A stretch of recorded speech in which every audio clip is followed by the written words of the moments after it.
এই আমি আস্তে আস্তে আস্তে দাঁড়ান কে কি হলো? গাড়ি ধাক্কা কেন তেল নাই নাকি না এই গাড়ি তেল চল না তো। কে কিসে চলে আরে না এটা করছি নিউ ভার্সন গাড়ি, এটা নতুন মডেলের তেল লাগে না। কেমনে কি 1 লিটার তেলের দাম কত?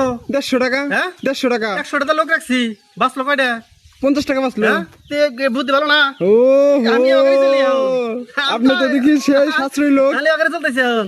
তো যারা সারা বাংলাদেশে মোটর বাইকার যারা আছেন তারা সবাই কৌশলটা অবলম্বন করবেন। 1 লিটার তেল দাম 150 টাকা, একটা লোক রাখবেন 100 টাকা, হারা দিনে মেলাটা বেশি কামবেন, হিসাব করেন বছরের কত টাকা আছে।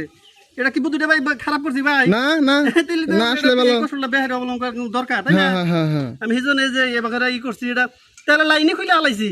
ওহো তেলের লাইনে খুলে গেছে। তাহলে মেলা করলেন কোনে আবার এই যে হেলমেটের কথা কইতেছেন, এই যে হেলমেট, হেলমেট হেলমেট অবস্থা এর মধ্যে যদি মাইসে নাড়ি ফেলা তো বাইরে তো মাথার কোনো ক্ষতি হবে না। তাই তো দাদা ভোম বললে কিছু হয় না আমাদের। কত সালের হেলমেট আরে 1942 সালের এটা, ও আচ্ছা এই 5 যুগের একবার আমলের এটা, আজকে নতুন না তো। হেলমেট কি একটু দেওয়া যাবে আমার এগুলা না না না না না না এই কথা তো কইলে না, এই হেলমেট দেন না তো।